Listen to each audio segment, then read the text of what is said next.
DP Land Agro and Marine इंडस्ट्रीजचं जे soil मित्राचं जे युनिट आहे ॲटोमेटेड युनिट त्याचे आपण आता इनॉग्रेशन पूजा करून घेतलेले आहे. तर इथं जे पूर्ण मटेरियल बनलेलं आहे ते सॉईल वेस्ट चार्जरची प्रक्रिया करून पूर्ण हे मटेरियल 14 दिवसात एरोबिक पद्धतीनं बनवलं जातं आणि हे बनलेलं मटेरियल मग JCBद्वारे ह्या फीडरमध्ये टाकलं जातं. ह्या फीडरमध्ये टाकल्यानंतर हे पूर्ण मटेरियल तुम्ही पाहू शकता की एकदम ब्लॅक आहे. ह्या फीडरमधून हे कन्व्हेअर बेल्टवरती जिथंच आपली चाळणी मशीन आहे त्या मशीनमध्ये हे मटेरियल जातं. हा प्रॉडक्ट आपला कोहर ज्यामध्ये मायक्रोरायझा आणि NPK कन्सर्शिया हे आहे. ह्यामुळं पिकाला ह्या खताबरोबरच मायक्रोरायझा आणि NPK कन्सर्शिया मिळतो. हे आपण आता साधारणतः 5 लिटरसाठी 5 मिली प्रमाण आहे 1 लिटरसाठी ते आपण वापरतो आहे. 75 मिलीचं टोपण आहे. आपण 75 मिली घेतो आहे कारण पंप 15 लिटरचा आहे. 15×5 = 75 ह्या पंपात टाकतो आहे जेणेकरून खतावरती प्रॉपरली प्रक्रिया व्हावी. आणि ह्याची प्रक्रिया केल्यानंतर फायदा हा आहे की जे जीवाणू आहेत ते आपल्या खतात अवेलेबल होत आहेत. ते आता आपण पाहू शकता की आता ह्या फीडर मशीनवरून फायनल आपलं चाळणी मशीनकडे हे मटेरियल चाललेलं आहे.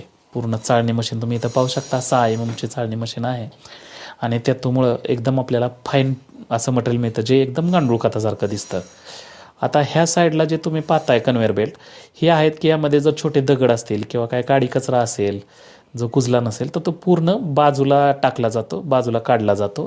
त्यामुळे जे फायनल मटेरियल आपल्याला मिळणार आहे चाळणीद्वारे चाळलेलं ते पूर्ण फाईन मटेरियल मिळतं. आता तुम्ही इथं पाहू शकता की इथं कोहरची जे आपण म्हटल्याप्रमाणे इथं ट्रीटमेंट चालू आहे. मायक्रोरायझा आणि NPK कन्सर्शिया आपल्या खतामध्ये कंटिन्युअसली ॲड केला जातो जेणेकरून हे जीवाणू ह्या खताबरोबरच आपल्या पिकाला अवेलेबल व्हावेत. तर इथं ही ट्रीटमेंट चालू आहे. पुढं तुम्ही पाहू शकता की मटेरियल किती सुंदर आणि सुपिरियर होतं आहे. पूर्ण वेट होतं आहे मटेरियल ह्या पद्धतीनं आपण फवारल्यामुळं. एकदम मॉइश्चर एकदम व्यवस्थित आहे. जसं की आपल्याला साधारण 25% मॉइश्चर लागतं जीवाणूंसाठी. तर हे तुम्ही पाहू शकता एकदम ब्लॅक गोल्ड आहे, काळं सोनं म्हणू शकता. पूर्ण ह्युमस झालेलं आहे आणि याच्यावरती ऑलरेडी ऑर्गॅनिक कार्बन आहे, जीवाणूंचं खाद्य आहे आणि ह्याच्यावरती आपण जीवाणूची प्रक्रियासुद्धा केलेली आहे. त्यामुळं परिपूर्ण आहार जो पिकाचा म्हणू शकतो आपण तो इथं तयार होतो आहे की जो आपल्या पिकाला इमिजिएट लागू होऊ शकतो आपण हे खत वापरल्यानंतर. तर मटेरियलची क्वालिटी पाहू शकता. आता हे कन्व्हेअरवरून हे फायनल पॅकिंग जिथं होतं आपलं त्यामध्ये हे फीड केलं जातं आहे मटेरियल.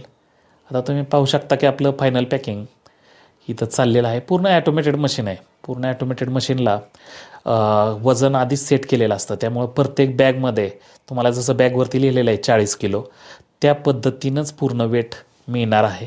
हे बॅग तुम्ही पाहू शकता. आपण आता इथं सील केली. 40 किलो झालं की बॅग खाली पडेल. आता 40 किलो झाल्यानंतर बॅग खाली आली पाहू शकता. आता आपण हे ॲटोमेटेड मशीनद्वारेच सील केलं जातं. हे आता आपली सिलाईची मशीन आहे. शिलाईच्या मशीनला ही बॅग डायरेक्ट केली जाते की व्यवस्थित सिलाई व्हावं त्या पद्धतीनं.